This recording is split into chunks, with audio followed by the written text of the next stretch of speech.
one question from yesterday. Someone had their hand up and we didn't do. I think you had a question? No? You had one question, so we can do that, and then we'll try to start at the beginning.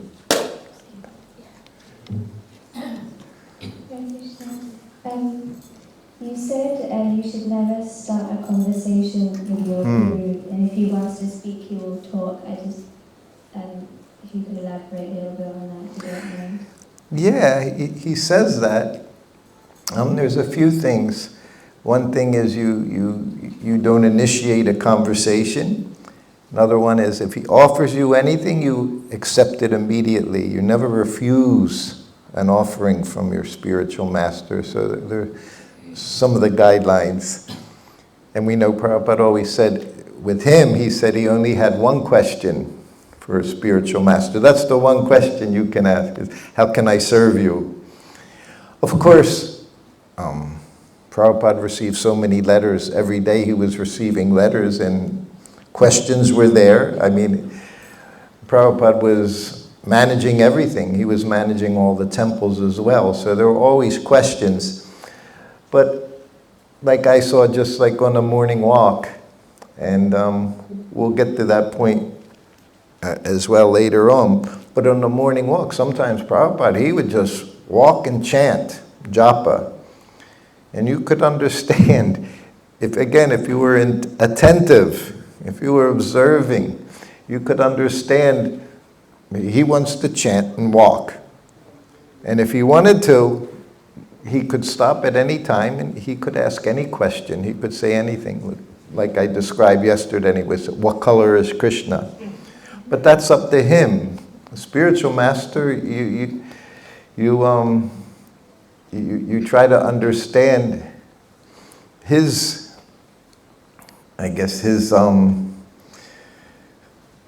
Krishna consciousness. So where he's at, you just have to leave him be. Just like once a devotee said to Prabhupada, they saw a picture of Prabhupada, and they said, oh, you look very upset in this photo. And Prabhupada said, really? He said, I was in ecstasy, he said in that photo. So we don't try to assume he wants this to happen, he wants this, or for our own benefit, which happens many times. A devotee dying to ask Prabhupada a question, just to have that intimacy with him, just to have that intercourse with him. We're eager to be noticed, to be seen, to have the opportunity to speak with him. But you had to, be careful. Morning walk is when I saw this over and over, devotees just drifting. Once on one morning walk, and this was before I was a servant, and I'm going to try to give a timeline, go back to the beginning. But on one morning walk, it was in Los Angeles on the beach, and Prabhupada was walking, and this was my first being with Prabhupada in this personal setting. And so there's a dozen of us, and Prabhupada's walking, and we're all walking. And he was a very young boy. He was maybe 16 or 17. He was still in high school. And he was also on the morning walk, but he was kind of in the back. And of course, the sun's coming up. So as the sun's coming up, everything's changing in the world around you. So on the beach, what was changing was all little sand crabs are coming out from their little holes, and they go back and forth with the waves and they look for whatever it is they eat and all. So this boy was enamored watching the sand crabs as we're walking. And Prabhupada saw everything. He knew what everyone was doing. So he saw the boy as he was kind of lagging behind him or walking, trying to keep up with Prabhupada, because he walked quickly. It wasn't a casual stroll through the park. It was a walk, for him, meant circulation. So you have to, it was a power walk. So as we're walking, Prabhupada just turned to me and he said, this boy is not serious. That was it. Here you have your spiritual master in front of you. He's speaking. or chanting, or just walking, whatever he's doing, all attention should be there. So that's what he said. This boy, he's not serious. And he wasn't. We saw him 1-2 days and then he disappeared for whatever reason. So whenever you're able to have personal association with the Guru, you know, we should always be serious. We should always be attentive. But as you're going to find over the next few days, when you're with Srila Prabhupada, when you're with your spiritual master, you really have to be attentive. And as soon as that attention starts to wander away, it's just a matter of time before you disappear from that association. And that's why Prabhupada brought over from 1966 for 10 years, almost 11 years. He had 12, 14 servants in that time. And Nanda Kumar, he was with Prabhupada 1.5 years. He just passed on just a week or so ago, right? Nanda Kumar, he left us, yeah. Really? Yeah, he was in Hawaii. He was being taken care of nicely, and he had a nice going. He always was talking about Srila Prabhupada over the years, over his final years. He was very interesting. Well, since I mentioned him, he was my,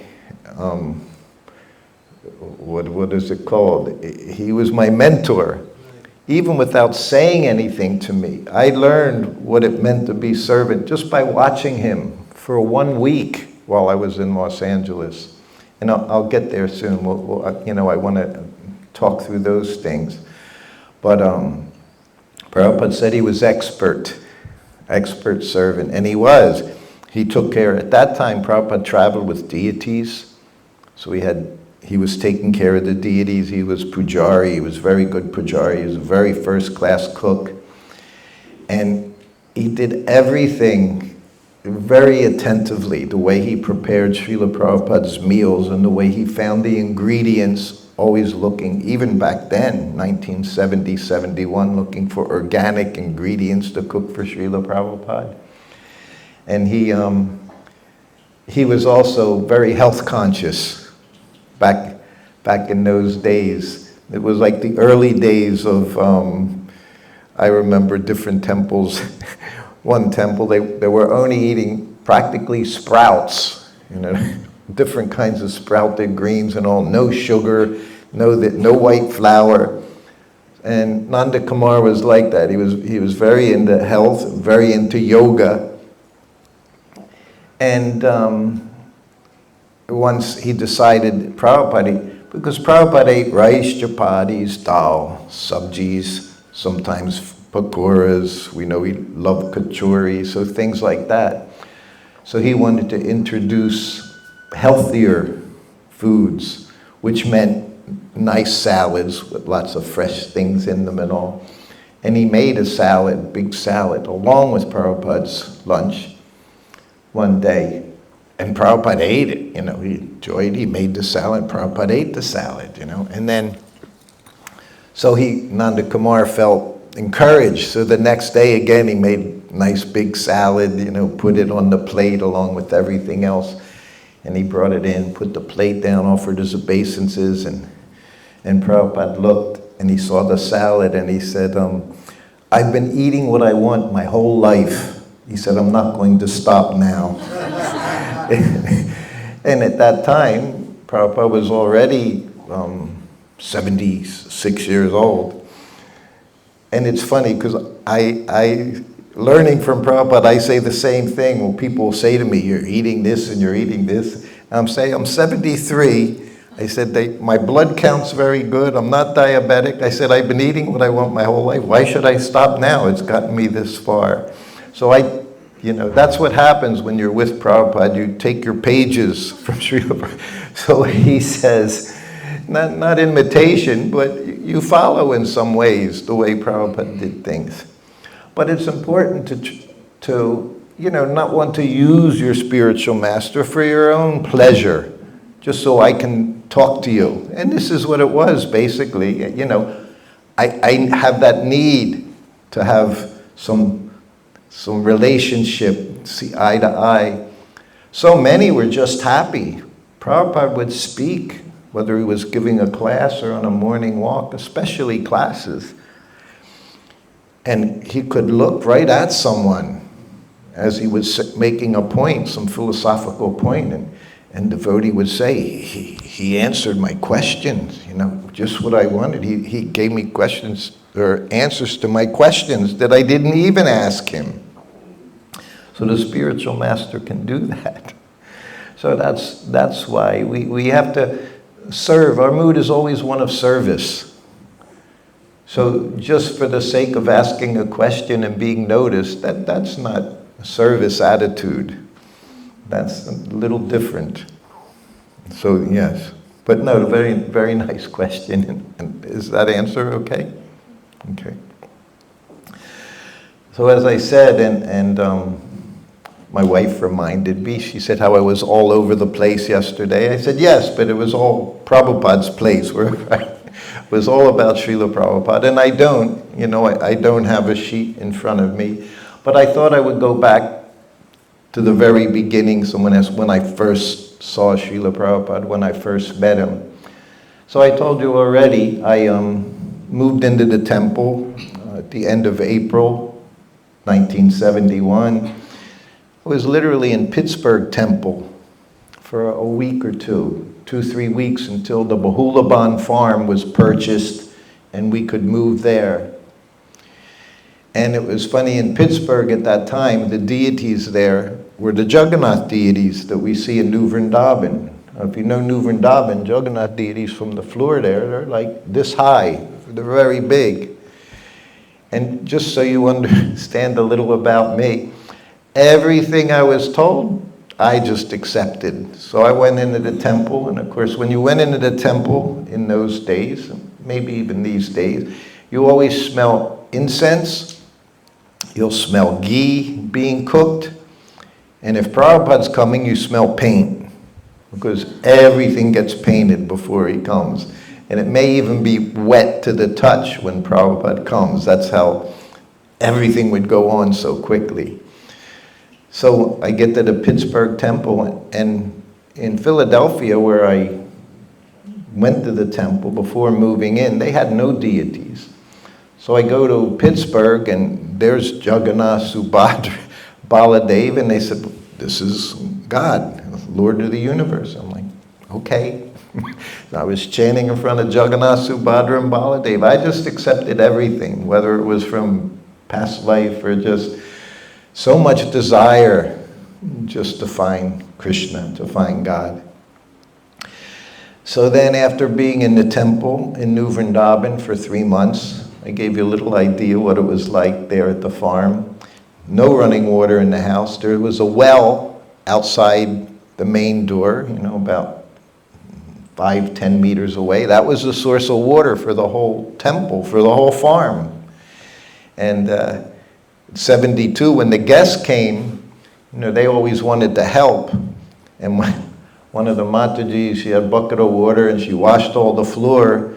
And then when she was done, she didn't know what to do with the bucket of water, so she walked over to the well and dumped the water into the well. The dirty water from the washing the floor, she put into the well. This is how little we knew about anything, anything in the West, other Krishna consciously and even practically, because we were all city folks. Like I said, I got to see a cow when I went to New Vrindavan. So after 3 months, again, I saw the devotees April 22nd, now May, June, it was July 22nd, it was literally 90 days, and Kirtanananda, we go in a van, it's always a cargo van, and 4 or 5 of us go, and we go to New York City, Brooklyn, Henry Street Temple. And at that time, Prabhupada's initiating 10 devotees every day. And that doesn't sound like a lot, but that was a huge amount at that time. Every day, 10 devotees. And why 10 devotees? Because we had to make our japa beads. There was not a store. You didn't have a gift shop, a temple gift shop. You could buy dhotis, kurtas, deities, everything, beads. So we went into the basement. There was a basement, and they showed us how to tie the beads. You know, you strung it like to a doorknob, and you had the nice nylon line, and push each bead down on the knot so it become very nice. So we made our japa beads, and we made our neck beads. Nothing was Tulsi. It was just wood from a craft shop. You know, different beads, wooden beads you would get. I have a picture, my passport photo, which came a year later. Those beads were so tight around my neck. It was definitely, you know, we say it was our dog collar. We were Prabhupada's dogs. We were just his dogs. And you couldn't fit your finger between the beads in my neck. That was my passport photo. And so we did that. And then we had to be told how to do everything. When you offer your obeisances, you do it with your left side to the Vyasa-san, to your spiritual masters. So we do that. And we knew Prabhupada's going to ask us, chant 16 rounds, on what are the regulative principles.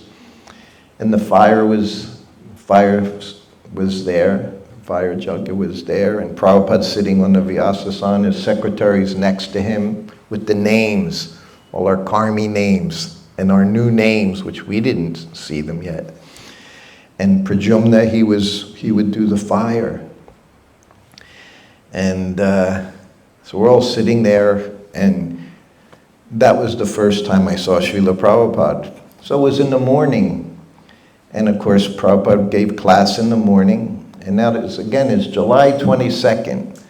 So it's basically, the weather was like July 22nd right here. It's temperatures, what do you call Celsius, like 42, 43 degrees. Humidity's like 90%. It's hot. And we're in a temple room that's, if you put this in half, that's about the size of the temple room from wall to wall, and half. And Radha Govinda deities are there, beautiful deities are there.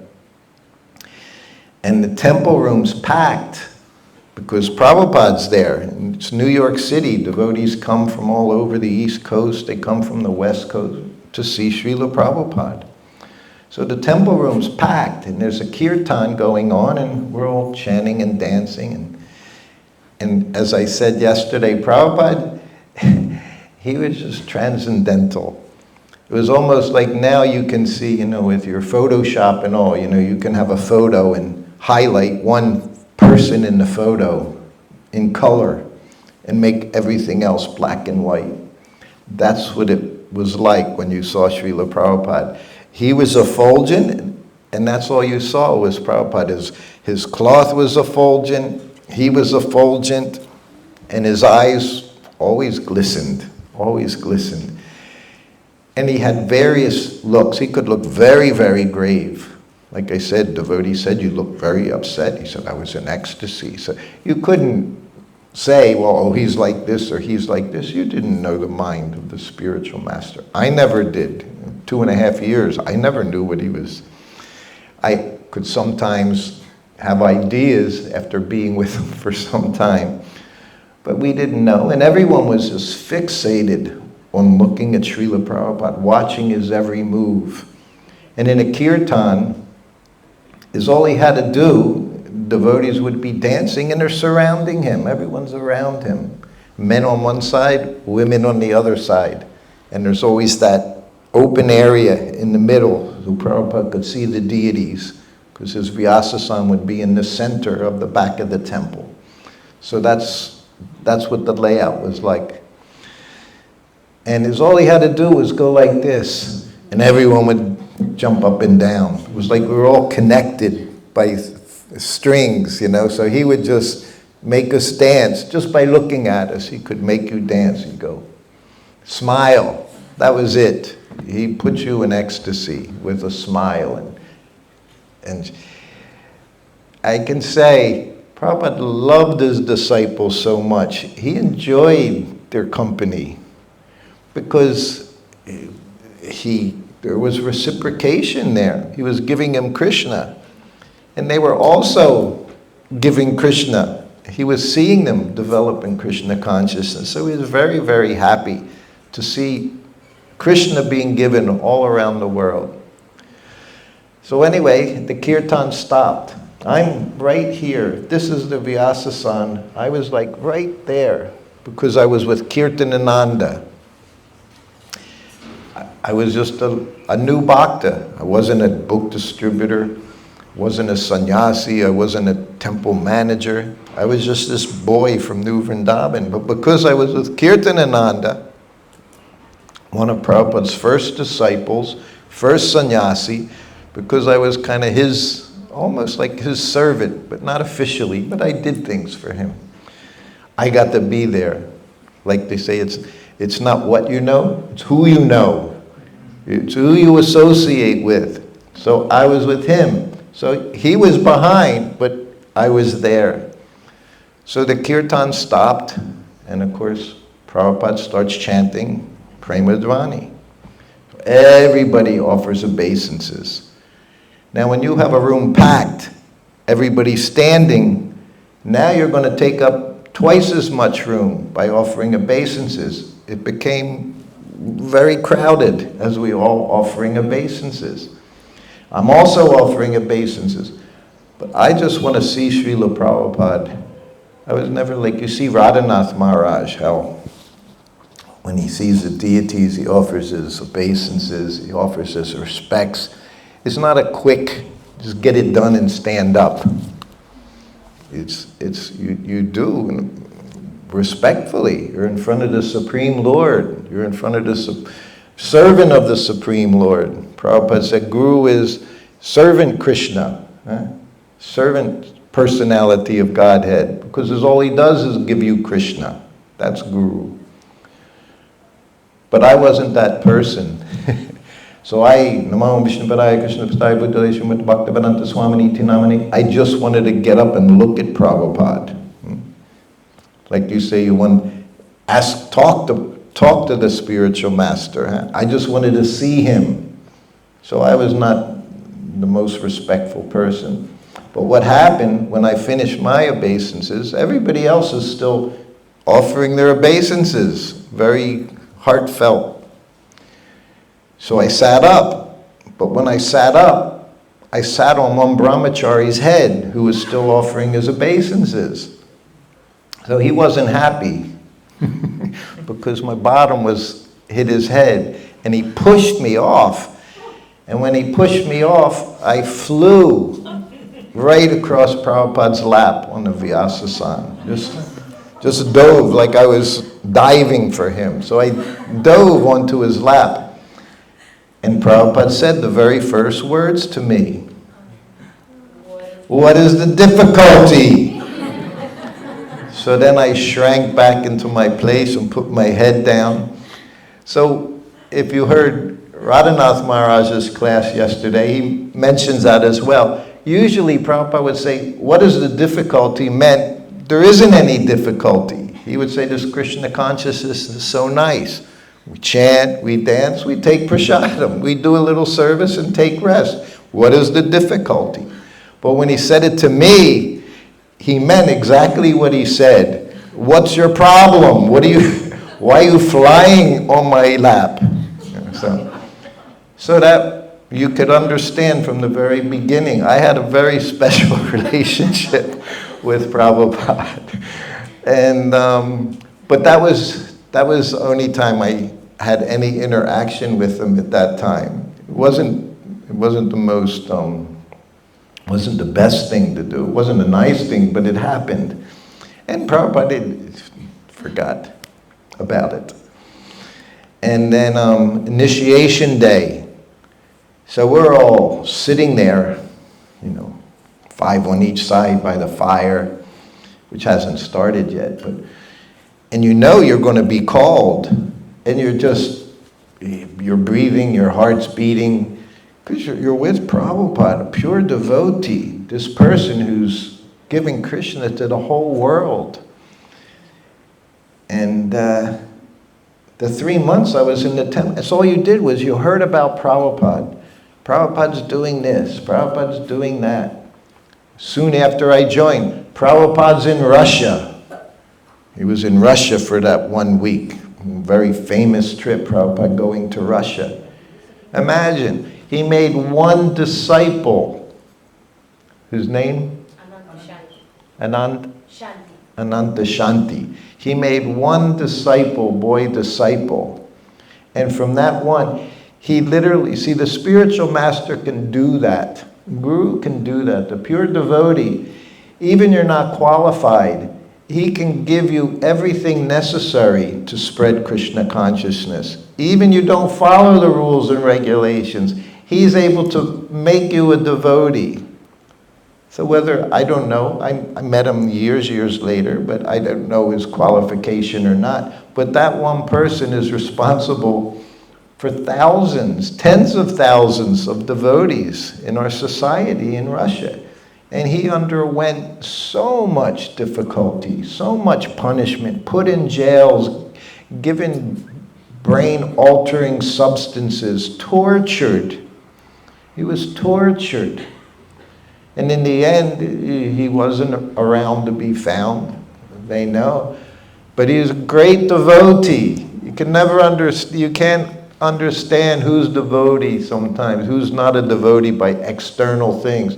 This person single-handedly took all of Russia into Krishna consciousness.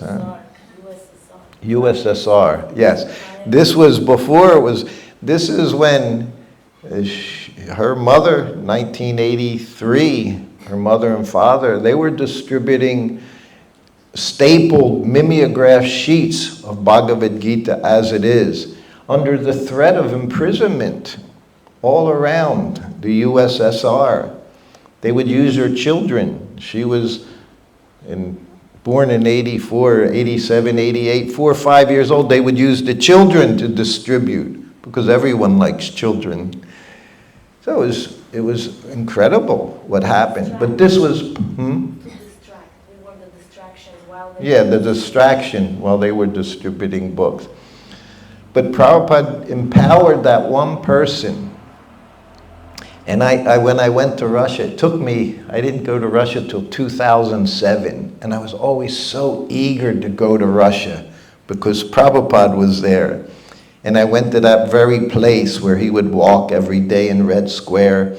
I saw the hotel that he stayed in, all tirthas. Everywhere pure devotee puts his lotus feet becomes a tirtha. Not just that Vrindavan is a tirtha and Hardwar is a tirtha. Anywhere pure devotee goes, he purifies that place. And I told the hundreds of devotees, thousands of devotees, I said, you all had Prabhupada's association. I said, he's walking in Red Square chanting. You may have heard his chanting, birds, bees. He might have tread on you as an ant. Whatever it was, I see that everyone that becomes a devotee is due somehow or other to Srila Prabhupada, an interaction with Srila Prabhupada. And that's one of the reasons he traveled around the world 14 times, went to as many places as he could, because wherever he went, he purified the atmosphere there. He made devotees just by being there. Maybe not that day, that year, maybe not that lifetime. But in due course of time, all these entities, living entities, I say they all became devotees because they had Prabhupada's association. That's the power of a one pure devotee who wants to give Krishna to everyone. So these are the things we would hear in the temple. Prabhupada did this and Prabhupada did that. I'll tell you the story we heard. And that was, while we were there, even though we didn't have Prabhupada in front of us, we had him with us. And that was always what gave us the enthusiasm to serve this person, this pure devotee. And in the USSR, it was difficult.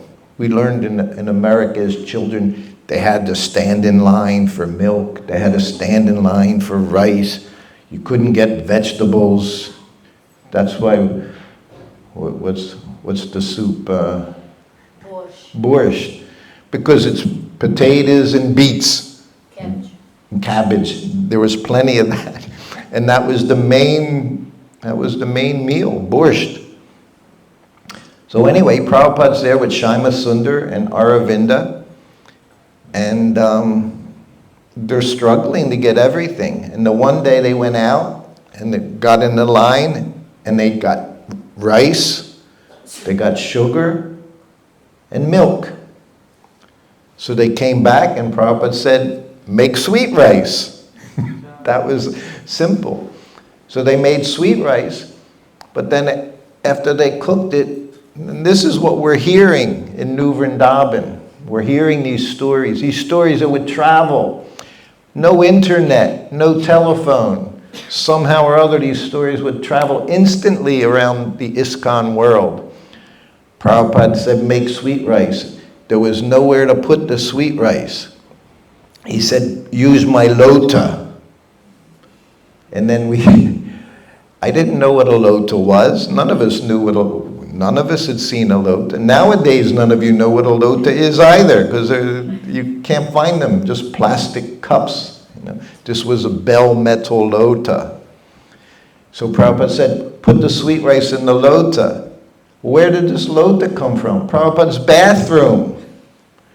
And then we heard time, place, and circumstance.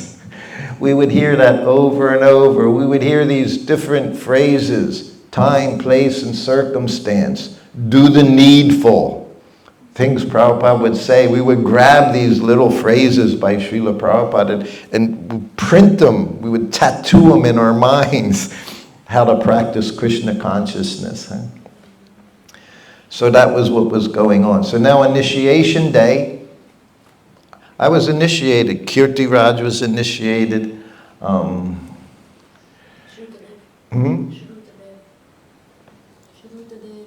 Sruta Dev and Kirti Raj Sruta Dev, and I had both those names. There were a lot of Kirtis and Shrutas, and mine was Sruta Kirti. So anyway, one person after another is going up, and you're waiting your turn, and you're just, all I'm doing in my mind, no meat eating, no illicit sex, no intoxication, no gambling, because you know he's going to ask you, and you have to know, because you completely lose your mind in front of him. Everything goes away, your brain doesn't function. If breathing wasn't automatic, you would die because you couldn't breathe. So finally they called me, Vincent. So I go up and do everything, offer my Dandavats left side, and I sit up. And Prabhupada looks at me, and he's got my beads, my beads in his hand.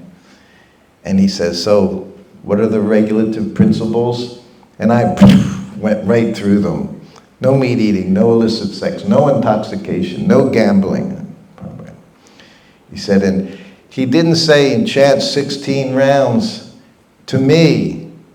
Prabhupada always knew everything going on in your head. It was like you had your whole life was like just sitting there on your face. He could just read it, could read. Pure devotee can read your face, can read your eyes. And he said to me, and how many rounds do you chant? And I was very proud that he asked that. I said, oh, I chant 20 rounds a day, Srila Prabhupada. And he looked at me and went,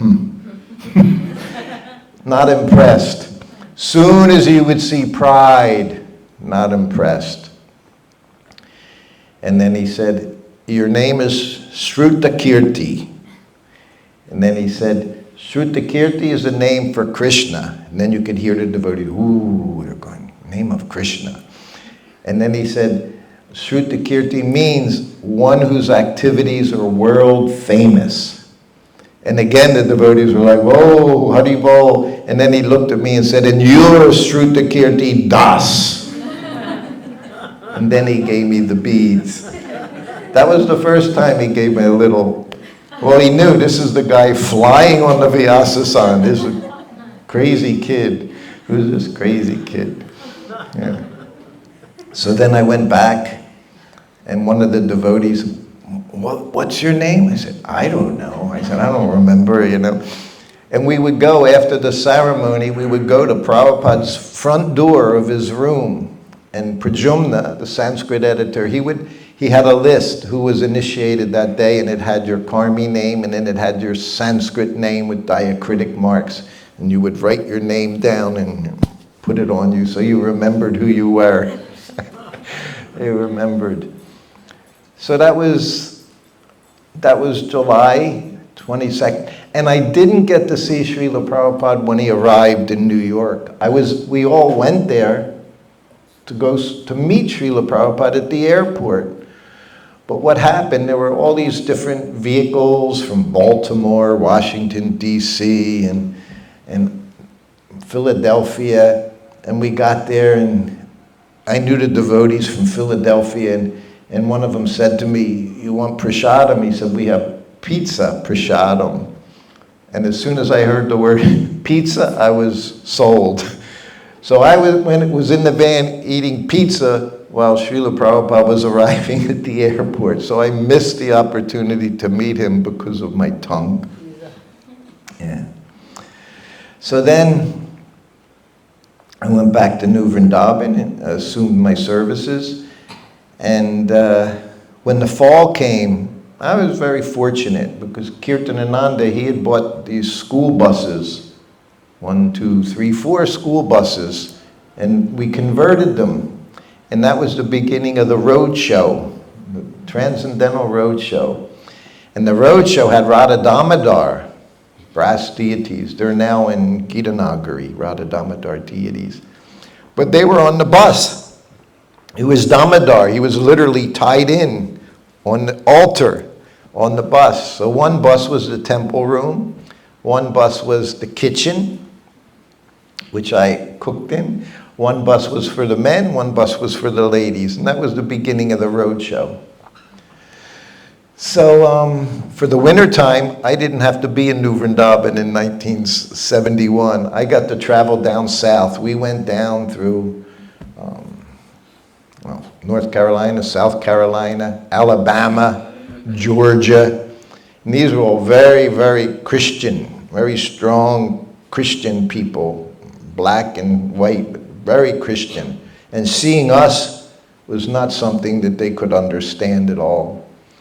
We were in one city in Alabama. That was one of the most difficult places to chant Hare Krishna in those days, Alabama. And it was a Sunday. And they arrested all of us. We were on the street chanting, and they arrested us because they just making a disturbance. And they put us, there was like 7, 8 of us, men, and they put us all in jail at the local county jail cell.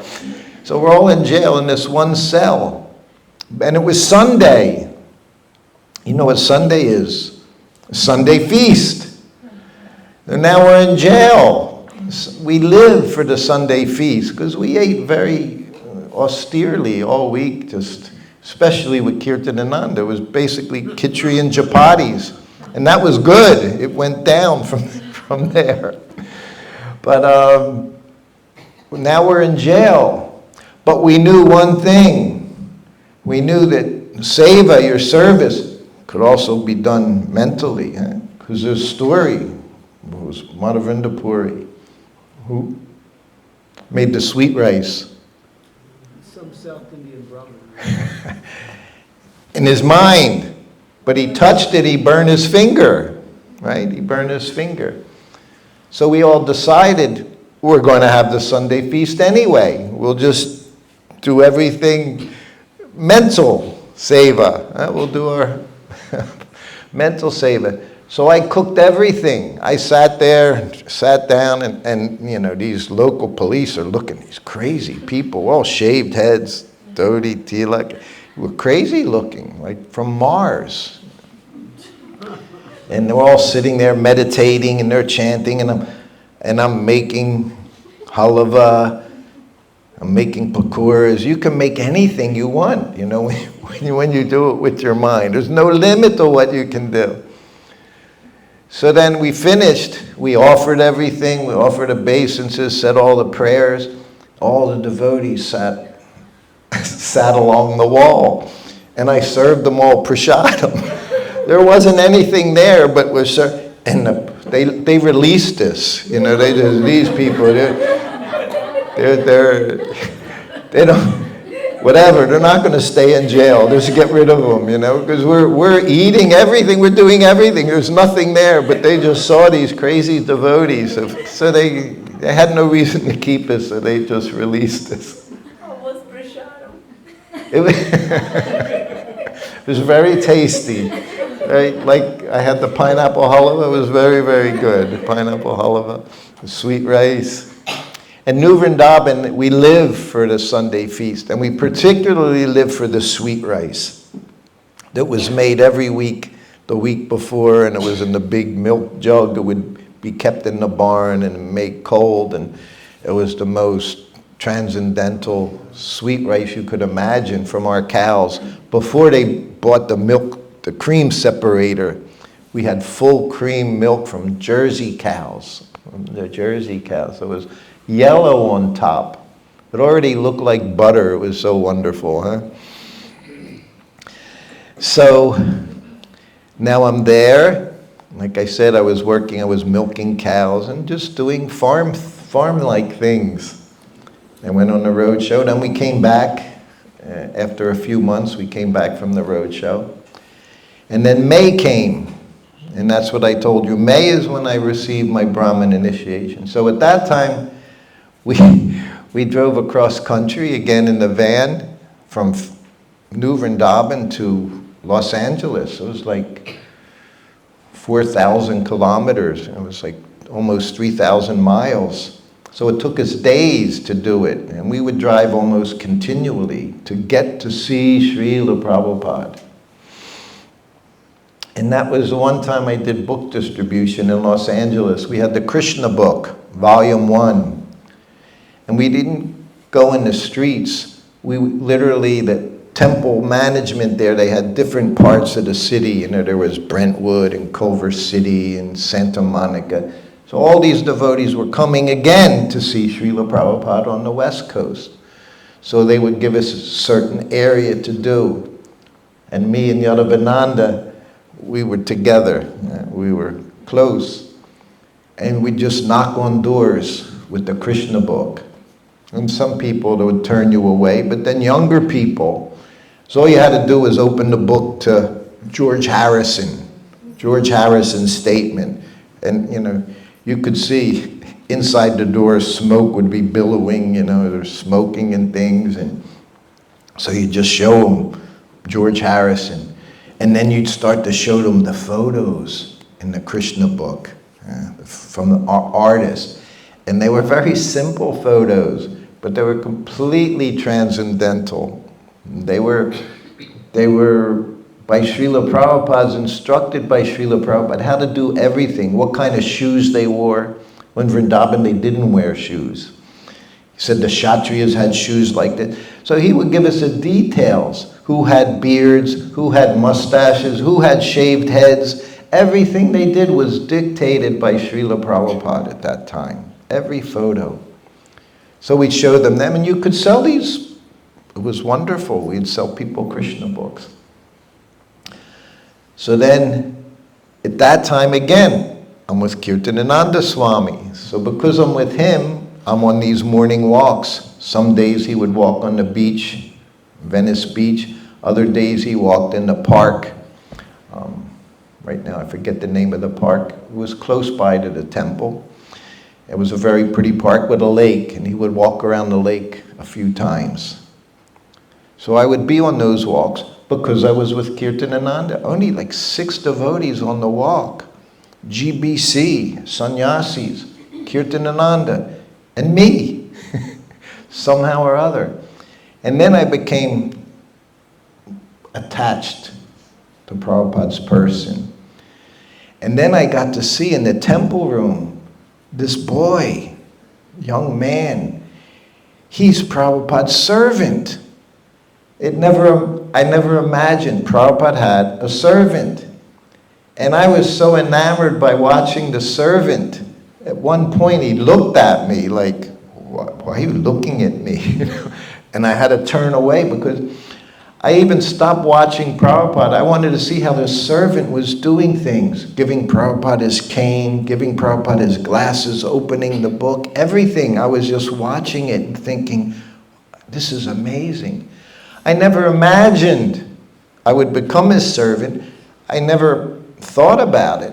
I never thought it was out of the question. I was on the farm in New Vrindavan. But seeing he had a servant, I was just captivated by that ability to serve the Guru personally, pure Krishna's pure devotee, to serve him personally.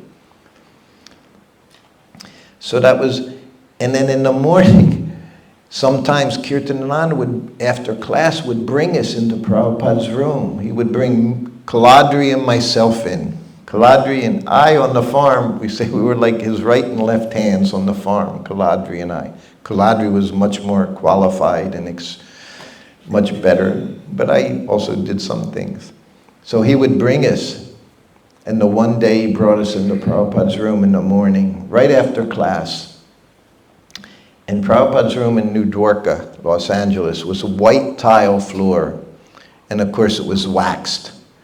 And that, whenever Prabhupada went on his morning walk, the ladies, the Matajis, the Brahmacharinis, they would clean everything, put in fresh sheets, clean his bathroom, fresh towels every day, keep flowers, flower vase on his desk. He had little Jagannath deities, they would dress the deities every day. So he brought us in there, and this is like my first time in Prabhupada's room. And we go in with Kirtanananda, and Prabhupada, he would smile seeing his new disciples, 20 years old, these boys. Kirtanananda, he's 30 years old now. He's been Prabhupada's disciple for 6 years at this time. We've just months, 1 year.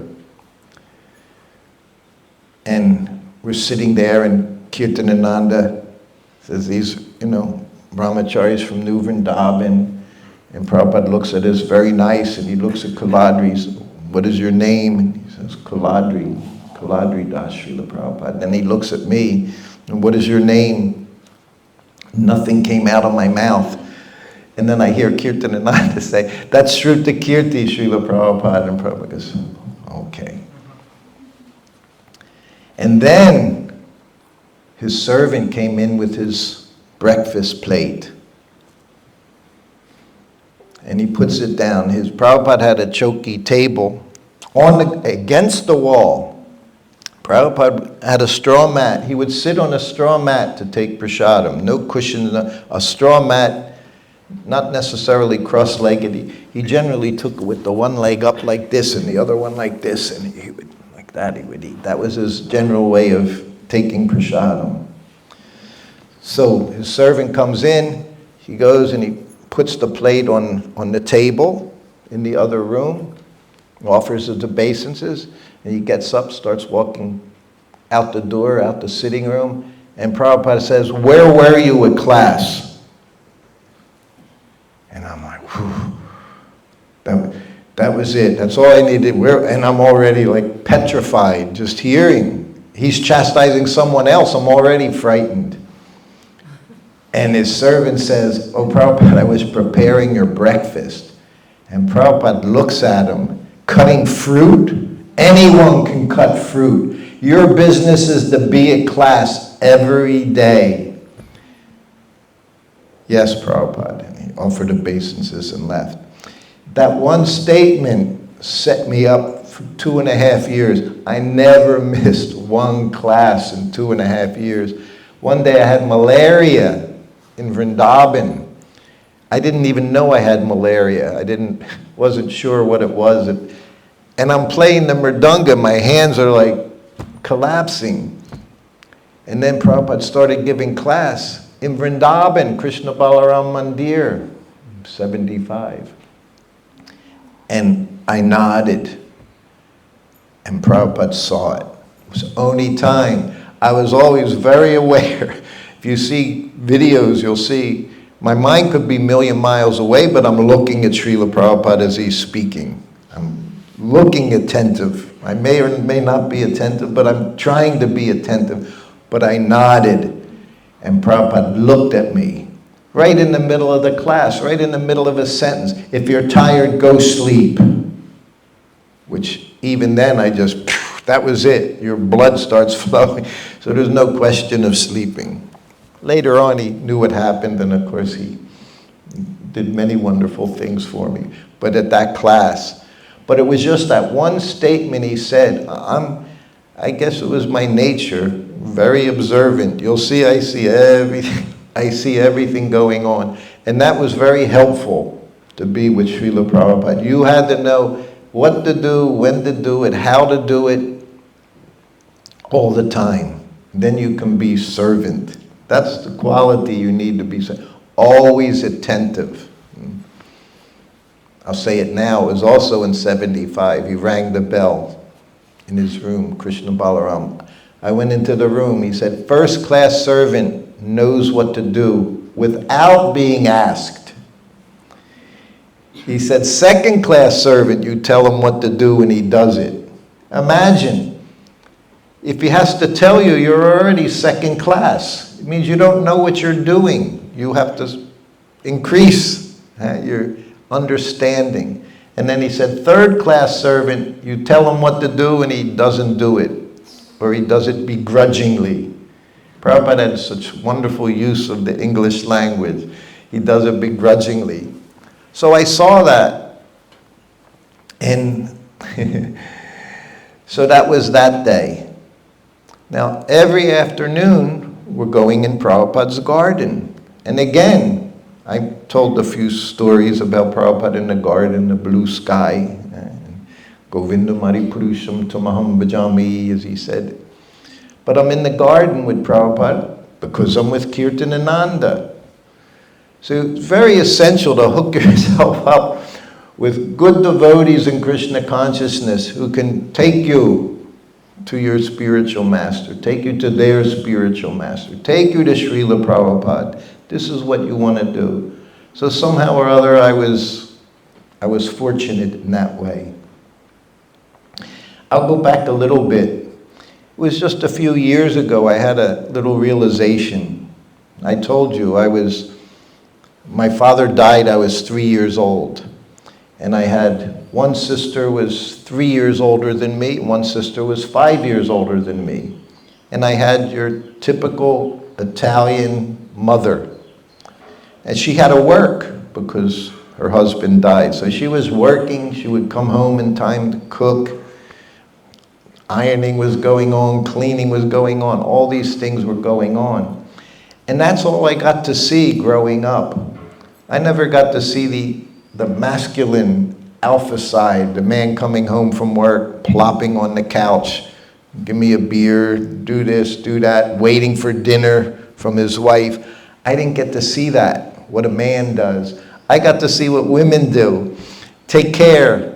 My mother took care of us. Then she took care of her grandchildren, and then she took care of her great-grandchildren, and then she died on Janmashtami. She died Janmashtami by Prabhupada's arrangement somehow.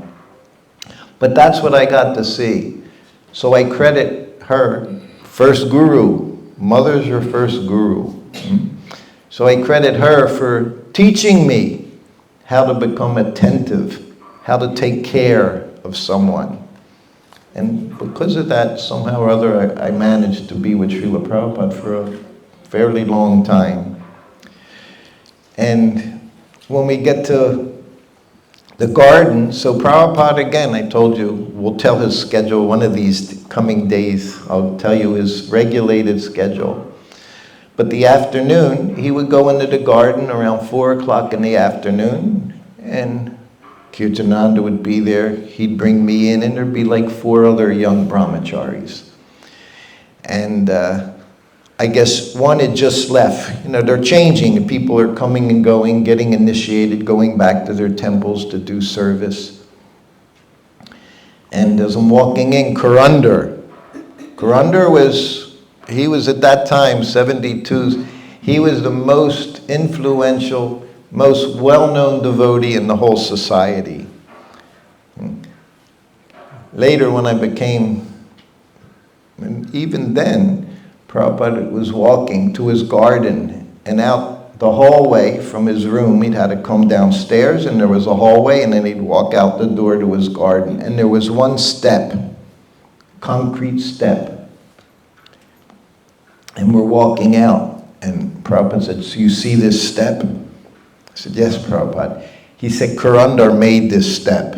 He said, "Kurandar can do anything." That's what we knew about Kurandar. Prabhupada said Kurandar could do anything. And he was that very grave person. Out of everyone who was grave in ISKCON, I think he was a Marine, a U.S. Marine, before being a devotee. And he had a kind of Marine-like, he wasn't real tall, but very muscular. And he had that face all the time, just serious. That was Kurandar. And that's what you're supposed to be like. And for me, that was difficult. My face is very rarely looks like that. So he handed me the Krishna book. When Prabhupada asked, you read Krishna book. So for the next 5 days, I was the designated Krishna book reader. And we'd go into the garden. Prabhupada would sit. He had a nice trellis above him. He'd sit down. He had his japa beads. And we'd come in and offer obeisances. And you just sit there. Didn't ask any questions. You just sat. Prabhupada would chant. Sometimes he'd say something, and sometimes he'd look at me. That meant read. He didn't say read. He just looked at me. See, that's first-class servant. You have to know what to do without being asked. So just by a gesture, you knew what to do. And as I became his servant, I knew what to do without being asked most of the time. Of course, if he wanted to see someone, he would ring the bell. But you knew, put his clothes out, set up his tilak, make sure everything's there in the bathroom, make sure his datun is there in the morning, his toothbrush, toothbrush. He didn't use plastic, yucky toothbrush day after day for 100 years, he would say. Nasty plastic. No, every day fresh toothbrush. And then break it in half and it became the tongue cleaner as well. So all these things, you had to know what to do, when to do it, even what kind of twig you could use depending on what city you're in. When you're in Vrindavan, where you could get mango, you could get neem, was the best. Neem twig was the best because antiseptic. If you're in Australia, you got eucalyptus twigs. So this was being Prabhupada's servant. All these little things you dealt with from one place to the next. And if you messed up, he would let you know. Where's my datum? Now it's like already too late. It's 5 o'clock in the morning. You're sitting in a room. He's in his room, and trees aren't in the room. So you find someone. Prabhupada needs this. So these things. But now I'm the Krishna book reader. And I told you then what happened is, and I was just reading, and I think it was the story right before Dravid Gorilla. And it was Krishna killing a demon. And I'm just reading, and we're all listening, and Prabhupada's there, his hands in his bead bag, and he's listening. And then I came to the part where demon gets killed. And Prabhupada started laughing and laughing and laughing like I've never seen anyone laugh. And I told you that tears coming out of his eyes, he's laughing so much, and his body's shaking and shaking, and he's laughing, and he's slapping his knee in total ecstasy. That's Krishna consciousness. Hearing Krishna's activities, he was in ecstasy. And he's laughing and laughing. And we all started laughing. Had nothing to do with the story. We're laughing because we're watching Prabhupada in ecstasy, and it just spilled out all over the place. And everybody's laughing and laughing. And he stopped laughing, and I continued with the story. And I said that was the moment I thought, yes, this is what I want. This is what I want, to become Krishna conscious and laugh and laugh. So then I had a plan, because I'm the Krishna book reader. When you get a service in ISKCON, at least back then, you get a service, that's your service. Nobody takes that service from you. You wouldn't give it away. You wouldn't sell that service to anyone. My service. I was like that with Prabhupada. This is my service. And I learned it should be like that. You know, you don't give such important services just anyone can do, because you're trained what to do. So I knew next day, because I was the Krishna book reader in New Vrindavan. While everyone ate lunch, I read Krishna book to them. At nighttime, when they went to bed, Kirtanananda had me tell the Krishna book story that I read at lunchtime. The same story, whatever I remembered, he'd say, you tell that story. It was very wonderful. Really trained me up nicely. So now here I am, May. 1 year later, I'm reading Krishna book to Prabhupada. So I thought, all right, next day, I know just what I'm going to read, this story. And I convinced myself that when I say this one line, Prabhupada's going to laugh just like he did yesterday. That's what I had in my head. I have no idea why I would think it, but I thought like that. And the next 24 hours later came. And I'm sitting there and I have my finger on the page, the story, and I'm just waiting for Prabhupada to give me the look. And he did. And my heart's beating and racing. And it's the story of Dravid Gorilla. We just covered this story in Vrindavan just last week. The story, it was one of the shortest ones in the Krishna book, in the 10th canto. And I'm reading and reading. And he was a very nasty gorilla, big black ape. And he did nasty things. He showed all his body parts and all to the gopis. He was really horrible, you know. And he was throwing whole trees. He was creating big chaos. But then he came out from behind the trees, the bushes, and the Brahmins, they were having a jugya. And what did he do? He came out and starts passing urine on the fire. I thought that was the funniest thing in the world. I was a 19-year-old boy. These are the kind of things guys enjoy. They like blood and guts and bullets and gasoline engines. This is what men like. Hasn't changed thousands of years. So I read it.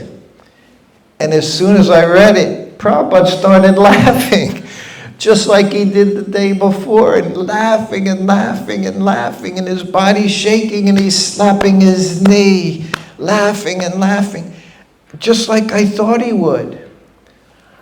I mean, deep down I feel he knew exactly what I wanted, exactly what I assumed, and he let it happen. But he also enjoyed hearing these stories. He loved seeing Krishna. He was seeing it. We're hearing. He's more than hearing it. He's there and laughing, and everyone, we're all laughing and laughing because he's laughing, because he's in ecstasy.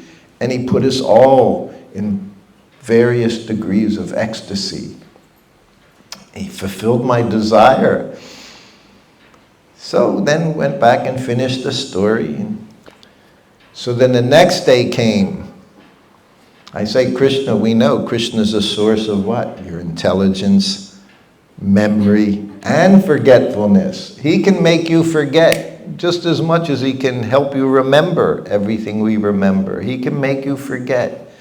So that day, somehow or other, we're there in the garden, and I did no preparation. Because if I would have thought about it, I would have been looking for another story about a demon being killed, because I see Prabhupada likes to hear about this, but nothing happened.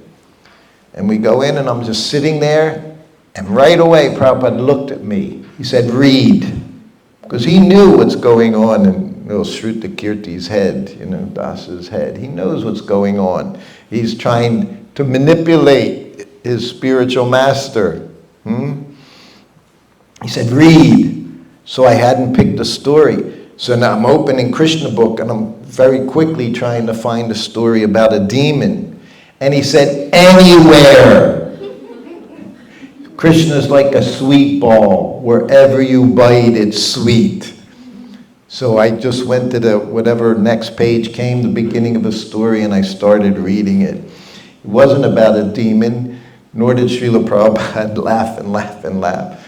But again, I was given another lesson. Don't try to pick and everywhere. He said, doesn't matter what book, what line, just read, he would say. Krishna's in every bite is sweet with Krishna. Then we're going on those morning walks every day. This is at the same time. And then we would come back. There was a side door. You'd go in the side door. It used to be a church. So it was set up. It was a rectory. We call it rectory, where the priest stayed like that. So we went up a few steps. He opened the side doors. And then he had his stairway up to his room. So every day we go in and we just stand at the bottom of the stairs with our hands folded, just looking at him, just looking at this personality. And we're looking, and Prabhupada walks up a few steps the one day, and he looks right at me. He said, I used to run up the stairs.